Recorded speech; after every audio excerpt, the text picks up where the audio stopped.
Commander Zoran stared at the holographic display with hollow eyes. Another defensive line had fallen.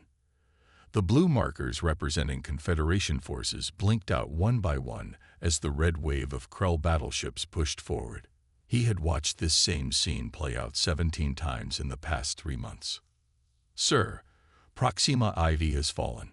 Civilian casualties estimated at 30 million, reported his aide, a slender Arcturian whose skin had paled to a sickly blue. Zoran nodded without speaking. What was there to say? The Krell Empire devoured everything in its path. The Galactic Confederation, for all its advanced technology and cultural achievements, was losing this war badly. Prepare the evacuation orders for the next 3 systems, Zoran finally said. His voice sounded tired even to his own ears. We cannot hold them back. The command center buzzed with quiet activity. Officers from a dozen different species worked at their stations, their movements becoming more mechanical with each defeat. Hope was a luxury none of them could afford anymore. A ripple of movement caught Zoran's attention. The main doors slid open, and Council Member Valara entered. Her tall, willowy frame moved with purpose despite the situation. As the political representative to the military, her presence usually meant bad news from the civilian government. Commander, she greeted him, her voice melodic despite the grim circumstances. We need to speak privately. In his office, Zoran poured 2 glasses of blue liquid. I assume you've seen the latest reports. Yes, Valara said, accepting the drink. That's why I've come. The council has approved a measure I've been pushing for. Something unconventional. Zoran raised an eyebrow. We've tried unconventional. Nothing works against the Krell. Not like this. Valara leaned forward. We've identified a species from an isolated system. They're primitive by our standards. Only recently achieved spaceflight within their own system. But they have something we lack. Which is? They call themselves humans, and they've spent their entire history fighting each other. Zoran snorted. Many species have violent histories.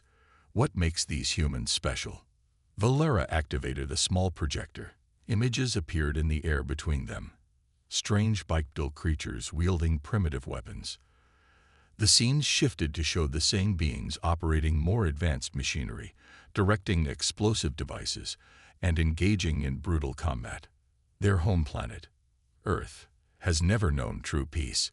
At any given time in their history, some portion of their population is at war. Their most elite warriors have experienced more actual combat than our best soldiers. While we've enjoyed centuries of relative peace, they've been perfecting the art of killing each other. Zoran studied the images with growing interest. And you think they'd fight for us? Why would they care about a war light years from their home? Because we can offer them technology they desperately want, Valara replied. And because, from what we've learned of their culture, many of them live for the challenge of combat. The Council approved this, bringing primitives into a galactic conflict. Desperation makes for strange policies, Commander. Valara drained her glass. We're sending a diplomatic team to Earth immediately. I want you to prepare to receive their fighters, if they agree. Zoran looked back at the tactical display, where more systems flashed red with Krell occupation. How many of these humans can we get? Their governments have indicated they might spare 5,000 of their veterans, soldiers who have already fought in multiple conflicts. 5,000 against the Krell Armada. Zoran laughed bitterly. What difference could so few make? Valara's eyes gleamed. That's what the Krell will think too. Perhaps that will be our advantage. As she left, Zoran returned to the command center, watching his forces retreat from yet another lost world. 5,000 primitive warriors from a backwater planet. It was a fool's hope. But right now, a fool's hope was better than no hope at all. The diplomatic vessel descended through Earth's atmosphere, its advanced cloaking technology making it invisible to human radar systems.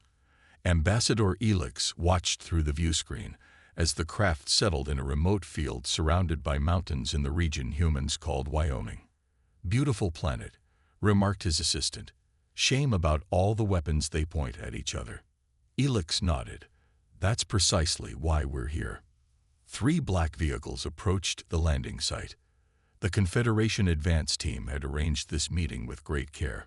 Only select human representatives knew about it. The galaxy's fate might depend on how well these talks went. Major Frank Daniels stepped out of the lead vehicle. His weathered face had seen 4 wars across 3 continents.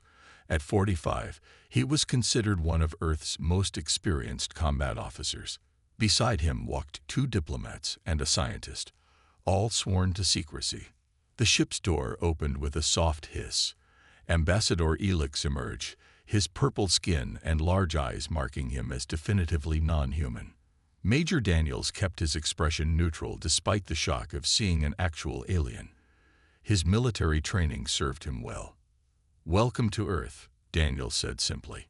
"Thank you for agreeing to this meeting," Elix replied through his translation device. "We have much to discuss." Inside a hastily constructed meeting room, Elix displayed holographic images of the ongoing war. The humans watched in stunned silence as planets fell, and billions died under the Krell onslaught. "The scale of this conflict," one diplomat whispered, "it's beyond anything we've imagined." "Your world remains unknown to the Krell Empire," Elix explained. "By the time they discover you, it will be too late for Earth to prepare. If the Confederation falls, you will eventually face them alone." "And you want our help?" Daniels asked directly. "From what I'm seeing, your technology is centuries beyond ours. What could we possibly offer?" Elix's large eyes blinked slowly. "Experience. Adaptability. Your people have something our soldiers lack. You understand warfare at a fundamental level. Our civilizations have enjoyed peace for so long that we've forgotten how to truly fight." After hours of discussion, the humans requested time to consult with their governments. Within days, a surprising consensus emerged. Earth would send a volunteer force of 5,000 combat veterans to assist the Confederation in exchange for medical technology and clean energy solutions. Lieutenant Samantha Kelly stood at attention as Major Daniels reviewed the volunteer roster. At 32, she had served in 3 major conflicts and specialized in adaptive battlefield tactics. "Lieutenant, you'll serve as our human spokesperson with the Alien Command," Daniels informed her. "Your experience with multinational joint operations makes you uniquely qualified." Kelly nodded crisply. "Yes, sir. When do we leave?" 2 weeks. Only essential gear. They'll provide everything else." Later, as the selected soldiers gathered for their first briefing, uncertainty filled the room. These men and women had fought in deserts, jungles, and mountains. They had faced terrorists, enemy soldiers, and insurgents. But aliens? An interstellar war. "I know what you're thinking," Daniels addressed them. "That this is way beyond our pay grade. And you're right. But here's what these Confederation folks don't get. They'd forgotten what real combat is like. They fight with computers and automated systems.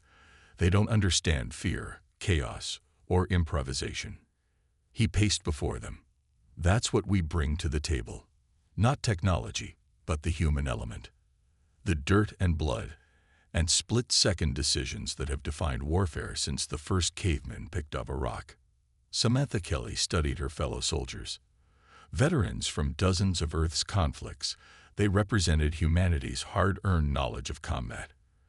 The aliens might have starships and energy weapons, but these humans knew how to fight against impossible odds. 2 weeks later, as the massive Confederation transport rose from Earth carrying its human cargo, Samantha stared through the viewport at her home planet growing smaller below. "You think we can actually make a difference out there?" asked the soldier beside her. She continued watching Earth disappear into the distance. "I guess we're about to find out." The massive Confederation military hub on Centauri Base hummed with activity as the human soldiers disembarked from their transport. They stared in wonder at the soaring architecture and alien species hurrying about their duties. For many, it was their first time seeing non-humans up close. Captain Eric Martinez whistled low. They sure know how to build things. The humans were shown to their quarters, surprisingly comfortable rooms adapted to Earth-like conditions. Within hours, they were summoned to the main training facility. Commander Zoran stood on a raised platform, examining the humans with poorly disguised skepticism. These creatures were smaller than he expected, less impressive. How could these beings turn the tide of a galactic war? "Welcome to Centauri Base," he began, his words translated instantly. "You will be integrated into our forces over the next 30 days. You will learn our technology, our tactics, and our command structure." Captain Martinez stepped forward. "With respect, Commander, we should start by sharing information. We need to understand your enemy as much as your weapons." Zoran frowned. "The training program has been carefully designed by people who keep losing battles," Martinez interrupted. Several Confederation officers gasped at the disrespect. "We were brought here because what you're doing isn't working. Maybe we should start there." The tension in the room thickened. Lieutenant Kelly moved quickly to Martinez's side. "What the captain means is that we might find more success with a combined approach. Learn from each other, rather than just having us adapt to your methods." Zoran's eyes narrowed, but he nodded stiffly. "Very well. We will begin with tactical briefings on Krell battle formations." The next days revealed deep differences in military thinking.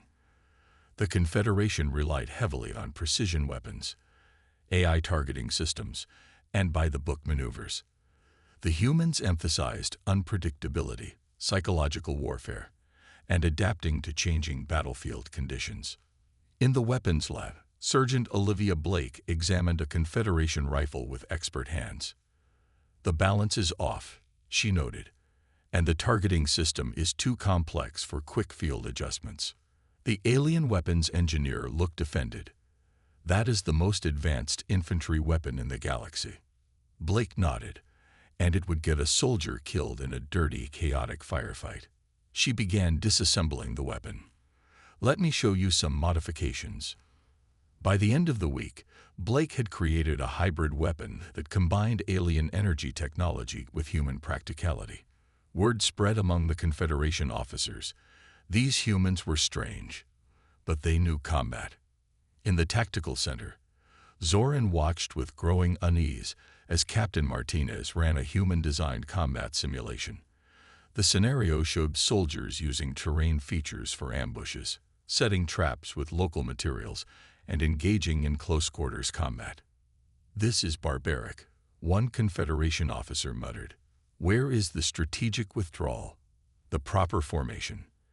"There's no proper formation when you're outgunned and outnumbered," Martins replied. "You use what you have. You get creative. You make the enemy fear the ground they walk on." The simulation ended with a surprisingly effective human victory against superior forces. Zoran's expression remained neutral, but his mind raced with possibilities. The true test came 3 weeks into training. The Joint Human Confederation Force was dispatched to Moon Theta 9 for a live exercise. The operation plan followed Confederation protocols, with humans integrated into alien units. It was a disaster. Communication broke down almost immediately. Humans reacted to changing conditions by improvising, while Confederation soldiers stuck rigidly to the operation plan. When the exercise ended, both sides were frustrated. "This will never work," Zoran told Lieutenant Kelly afterward.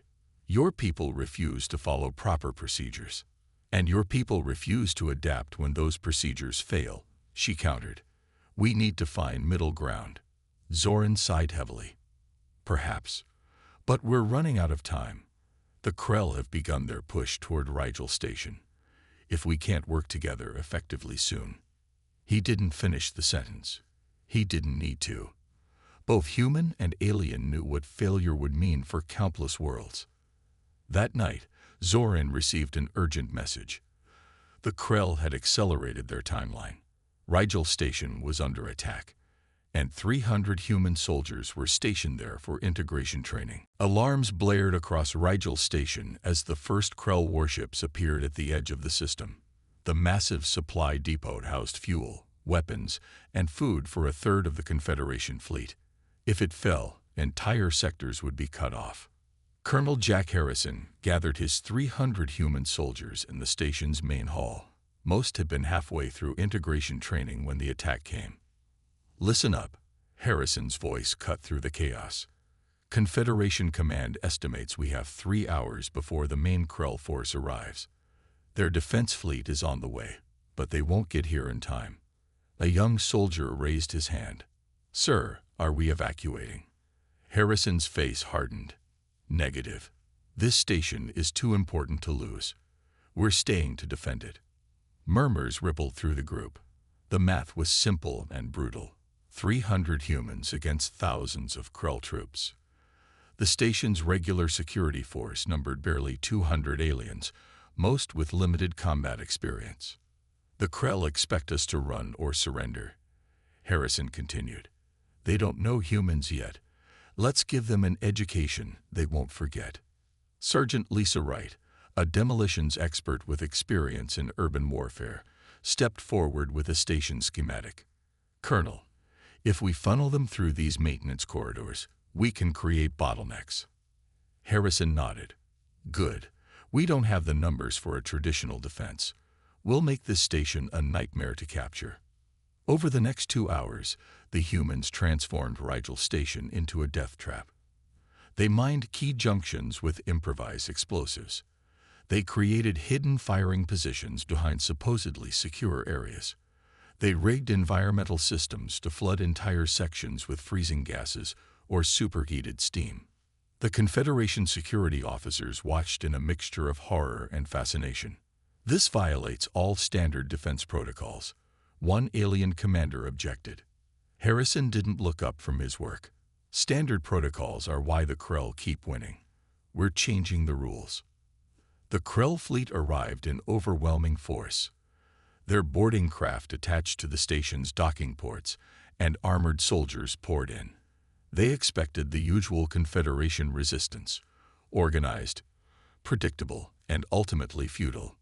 Instead, they walked into hell. The first Krell squad entered the main cargo bay, advancing in perfect formation. They didn't notice the humans hiding among the ceiling supports. On Harrison's signal, the ambush began. Confederation weapons, modified by Sergeant Wright to overload their power cells, rained destruction from above. The Krell responded by sending in more troops. The humans fell back, leading them deeper into the station's maze-like service corridors. "They're retreating," the Krell commander reported to his ship. "Victory is assured." He was wrong. The Krell troops followed the retreating humans straight into prepared kill zones. Explosive traps collapsed passageways. Hidden defenders struck from unexpected angles. When a large Krell force thought they had cornered a group of humans in the medical bay, Sergeant Wright triggered the environmental controls, dropping the temperature to levels that froze even the Krell's hardy biology. Hour after hour, the Krell poured more soldiers into the station. Hour after hour, the human defenders made them pay in blood for every meter gained. In the station's command center, Colonel Harrison received grim news. Nearly a third of his people were dead or wounded. The Krell had taken the lower levels and were pushing toward the critical reactor core. "We need to hold for 20 more hours," he told his weary officers. "Confederation reinforcements are coming." 20 hours. Someone laughed bitterly. "We'll be lucky to last 2. Harrison looked at the tactical display. "Then we get creative. Sergeant Wright, what if we intentionally breach the coolant system on level 4? Wright's eyes widened. Then she smiled. "That would flood 3 main corridors with toxic gas.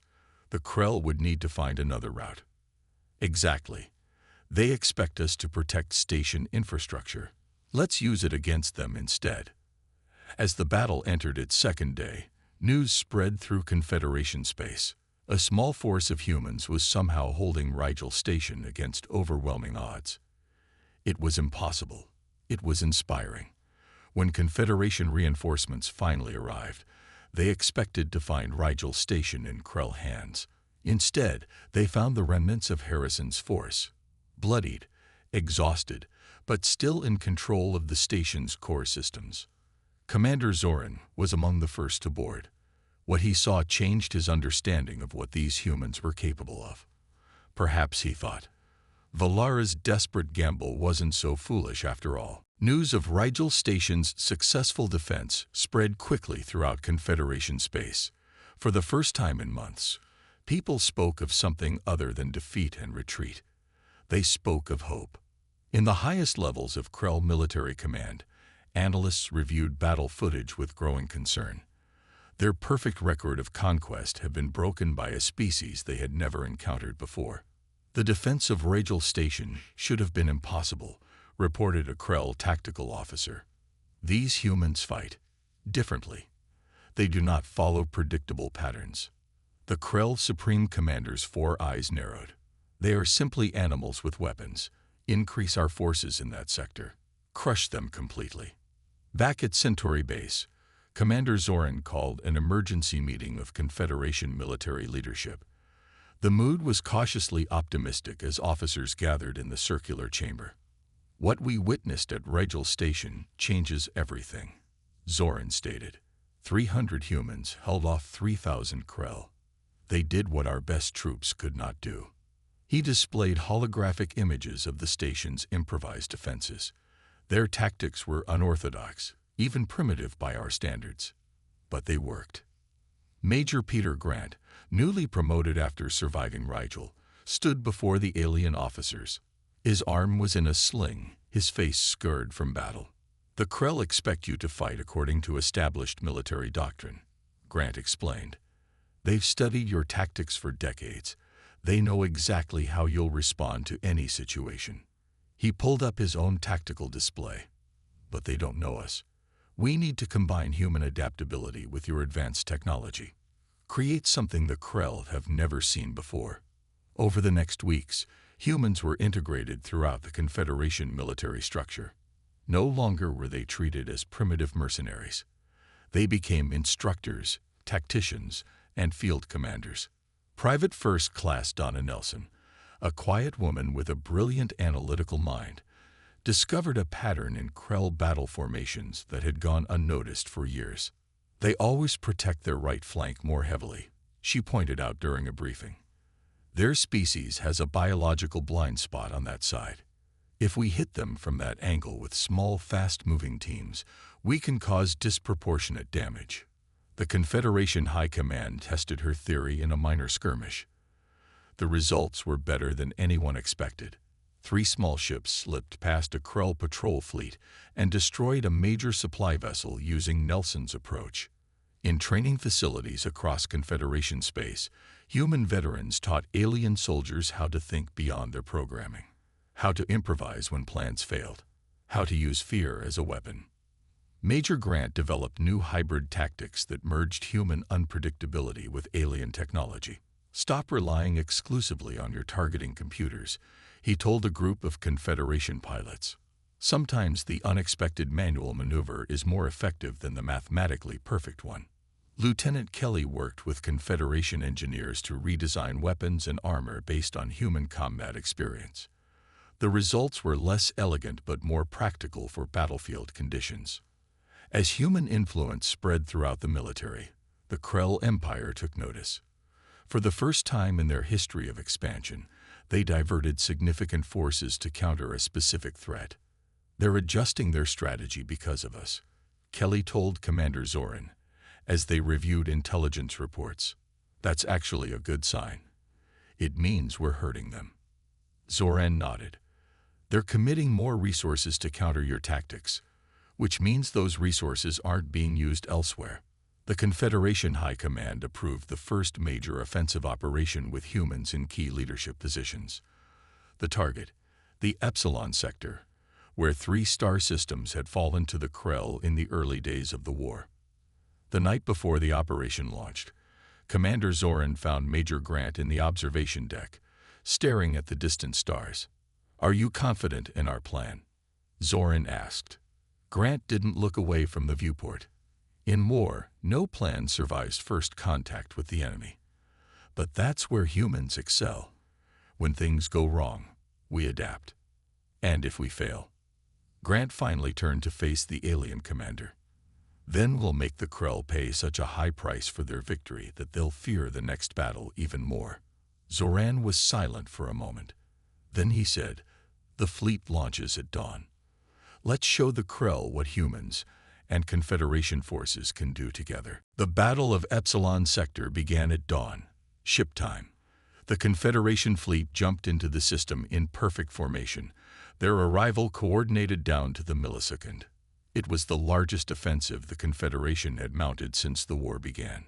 Captain Ryan Cooper led a small strike team aboard the stealth insertion vessel Dark Arrow. His mission was simple but critical: infiltrate the Krell command ship and disable its communications array. If successful, the Krell fleet would lose coordination at a crucial moment. 2 minutes to insertion point, the pilot announced. Cooper checked his team one last time. 6 humans and 4 aliens, all cross-trained in each other's methods. They represented the new approach to fighting the Krell: unpredictable, adaptive, and lethal. "Remember," Cooper told them, "we're not trying to take over the ship. Get in, plant the device. Get out. Let the main fleet handle the rest." The Dark Arrow slipped past the Krell's outer sensors using technology designed by a human-alien engineering team. They attached to the command ship's hull near a maintenance hatch, a vulnerability that Krell overconfidence had left insufficiently guarded. As Cooper's team infiltrated the massive ship, Lieutenant Heather Mills led a much more visible operation. Her squadron of fighter craft launched an all-out attack on the Krell's secondary command vessel. The attack appeared reckless, even suicidal. "They're taking the bait," Mills reported as Krell fighters swarmed toward her squadron, pulling defenders away from the main command ship. Her pilots executed maneuvers that the Krell computers classified as irrational. The alien pursuers struggled to predict their flight paths. Mills smiled grimly as her squadron led the Krell on a wild chase through the battlefield, drawing them further from Cooper's true target. Inside the Krell command ship, Cooper's team moved efficiently through dimly lit corridors. They encountered resistance, but their hybrid weapons, designed by Sergeant Blake back at Centauri Base, cut through Krell armor with shocking effectiveness. "Command center is 2 levels up," whispered Lyrax, one of the alien team members. His species could sense electrical fields, making him invaluable for locating critical systems. Cooper nodded. "Plant charges here as backup. If Plan A fails, we go with Plan B." The Krell had never faced enemies who brought multiple contingency plans. They expected opponents to follow optimal tactical doctrine. The humans had taught their Confederation allies that sometimes the second-best approach succeeded precisely because it was unexpected. Outside, the main battle unfolded according to Major Grant's strategy.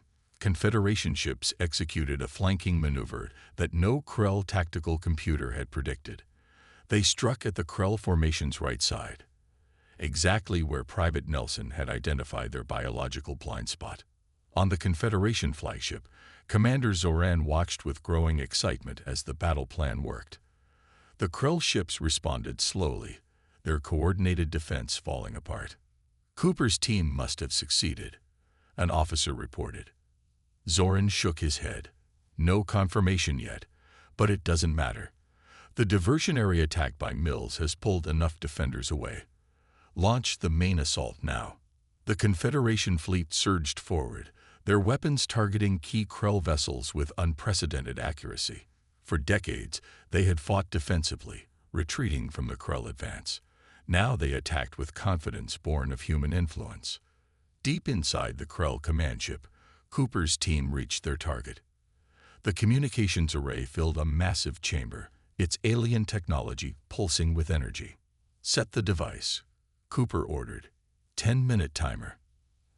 As they worked, alarms blared. Krell security forces had discovered the intrusion.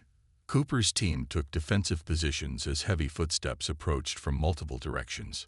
"We need more time," Lyrax called, still installing the disruption device. Cooper made a quick decision. "Change of plans. I'll hold them off. The rest of you finish the job and get back to the ship."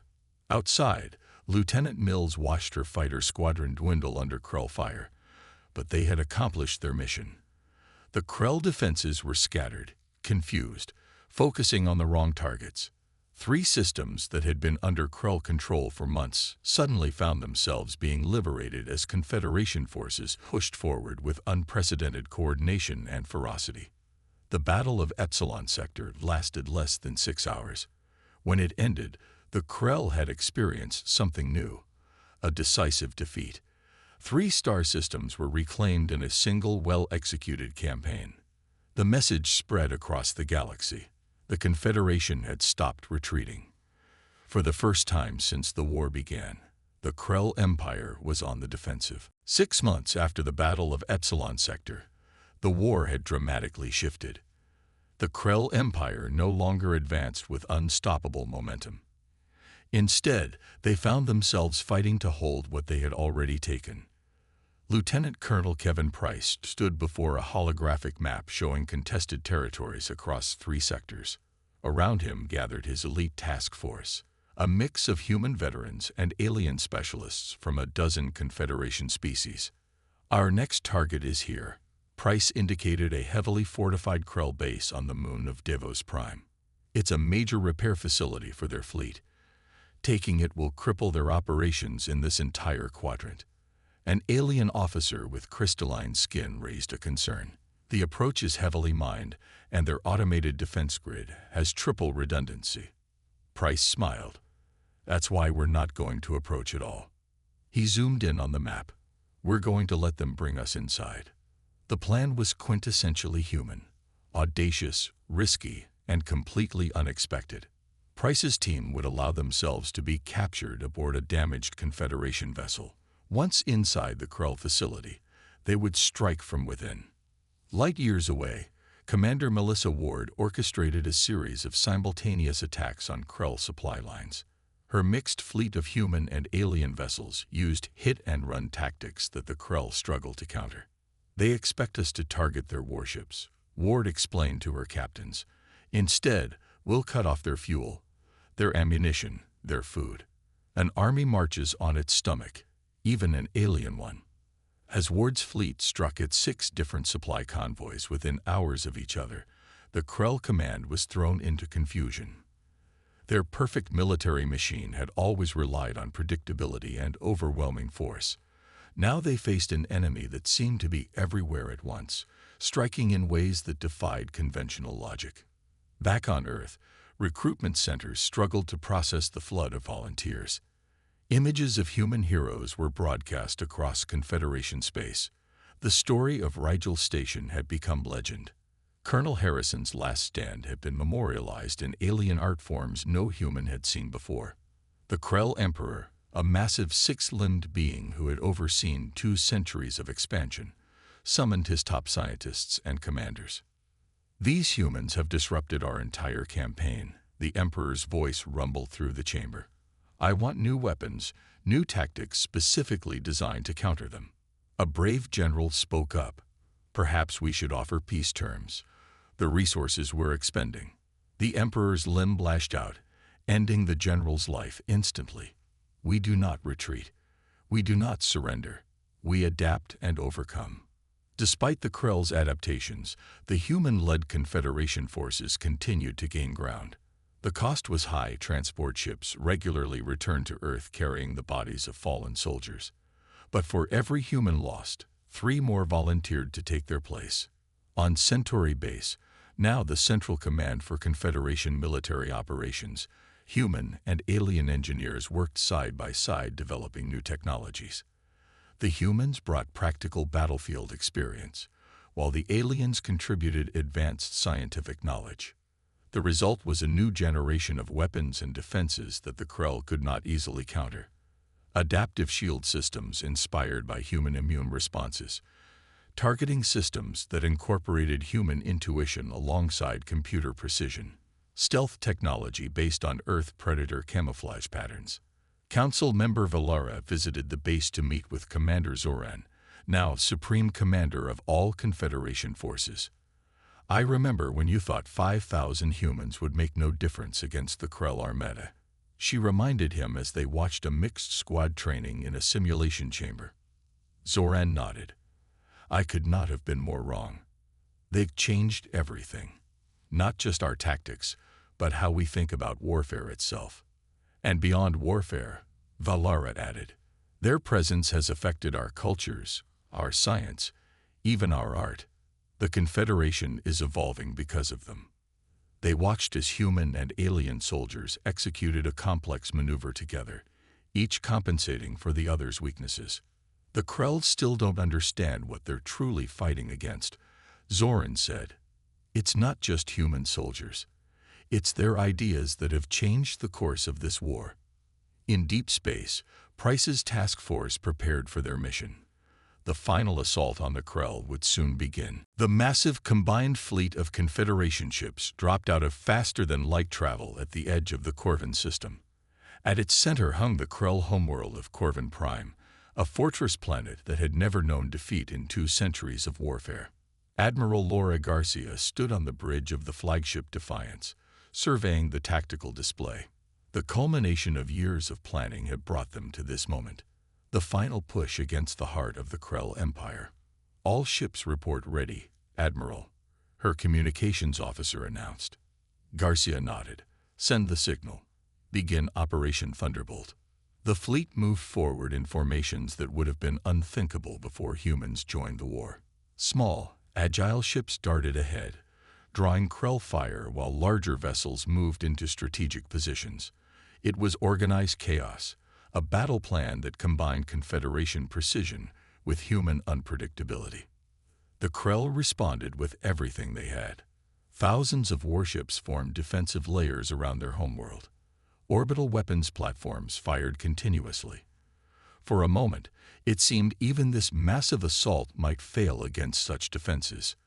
Then Lieutenant Colonel Price's Special Operations Team, hidden aboard a captured Krell transport, activated their mission. Key orbital defense stations suddenly went dark. Gaps appeared in the defensive screen. Now, Garcia ordered, all ships push through Sector 7. On the planet's surface, the Krell Emperor watched in disbelief as Confederation landing craft broke through to the atmosphere. This was impossible. No enemy had ever set foot on Corvin Prime. The ground assault was led by mixed teams of humans and aliens. Each species complemented the other's strengths and covered their weaknesses. Where Confederation soldiers brought technical precision, humans added adaptability and raw determination. Private Gregory Allen, a farm boy from Iowa who had joined the human expeditionary force in its second wave, found himself pinned down with his squad near the Central Command Complex. Krell fire had them trapped behind a fallen transport. We need to knock out that heavy gun position, shouted his squad leader over the noise of battle. But anyone who moves gets cut down instantly. Allen looked at the small device in his hand. A demolition charge powerful enough to destroy the Krell position, but useless unless delivered directly to the target. He made his decision quickly. Cover me, he told his teammates. I'm going to make a run for it. Before anyone could stop him, Allen sprinted from cover, zigzagging toward the Krell position. Energy weapons scorched the ground around him. One blast caught his leg, but he kept moving. With his last strength, Allen hurled himself and the charge into the Krell gun nest. The explosion took out not just the position, but also a section of the wall behind it, opening a path directly to the Central Command Center. Confederation forces poured through the breach. The battle for the Krell Command Center was brutal but brief. After 200 years of expansion and conquest, the mighty Krell Empire surrendered. 3 days later, Commander Zoran stood with Admiral Garcia and the remaining human officers as the peace terms were finalized. The Krell Empire would withdraw from all conquered territories. Their fleet would be reduced to defensive capabilities only. I never thought I would see this day, Zoran admitted. When Council Member Valera first suggested bringing humans into our war, I thought it was a desperate fool's gamble. Garcia smiled. Sometimes the desperate gambles are the ones that pay off. Across the galaxy, celebrations erupted on worlds that had lived under the shadow of Krell domination for generations. On Earth, parades welcomed returning veterans, while memorial services honored those who would never come home. In a formal ceremony on Centauri Base, Earth was invited to join the Galactic Confederation as a full member. The species that had once been seen as primitive warriors had proven their worth not just in battle but in cooperation. On Rigel Station, now rebuilt and expanded, a monument was unveiled. It depicted human and alien soldiers standing together and bore a simple inscription in multiple languages. To those who showed us that defeat is never certain as long as we stand together. As the galaxy entered a new era of peace, the influence of humanity spread far beyond military tactics. Human art, music, philosophy, and even cuisine began to appear on worlds light years from Earth. The species that had spent its history fighting itself had found a new purpose, helping build a stronger, more resilient galactic community. And on distant border outposts, Confederation officers still told new recruits the story of how defeat was certain, until battle-hardened human soldiers arrived.